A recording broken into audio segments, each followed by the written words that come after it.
भारतीय communist party माले के राष्ट्रीय महासचिव दीपांकर भट्टाचार्य अपने 3 दिवसीय प्रवास पर लेक सिटी आए हुए हैं। रविवार को भट्टाचार्य ने पत्रकारों से मुखातिब होते हुए केंद्र और प्रदेश सरकार को आड़े हाथों लिया। इस दौरान उन्होंने नोटबंदी को लेकर केंद्र सरकार और प्रधानमंत्री नरेंद्र मोदी पर जमकर हमला बोला। भट्टाचार्य ने कहा कि सरकार ने दावा किया था कि इसके लिए पिछले 6 महीनों से तैयारी की जा रही थी, लेकिन सरकार की सारी तैयारियों की पोल खुल गई है और देश की गरीब जनता बैंकों के बाहर लाइनों में परेशान हो रही है। भट्टाचार्य ने सरकार से परेशान जनता के लिए मुआवजा देने की भी मांग की है। उन्होंने कहा कि इसके लिए वाम दल देश की जनता के साथ मिलकर बड़ा आंदोलन करने की तैयारी कर रहा है।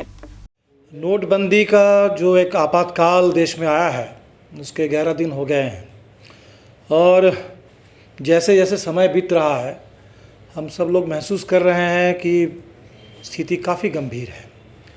जो शुरू में मोदी जी ने कहा था कि 2-3 दिन की थोड़ी परेशानी उठानी होगी, अब मोदी जी खुद 50 दिन की बात करने लगे हैं और 11 दिन का जो नज़ारा हमारे पास है, 60 से ज़्यादा लोगों की मौत हो चुकी है।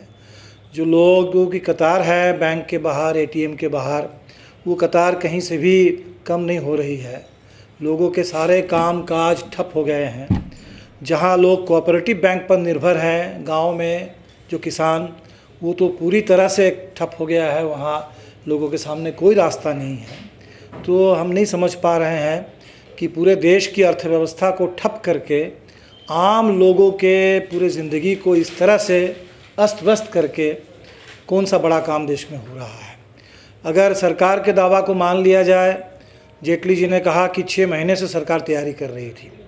अगर 6 महीने की तैयारी का ये परिणाम दिख रहा है तो मैं समझता हूँ कि इससे ख़राब तैयारी नहीं हो सकती है।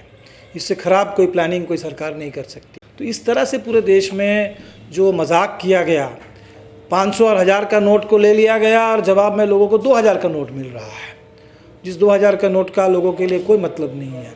अब धीरे धीरे कुछ 500 के नोट आने लगे हैं। तो मैं समझता हूँ कि देश की जनता के साथ ये एक बहुत बड़ा अन्याय हुआ है और इसका जवाब सरकार को देना होगा।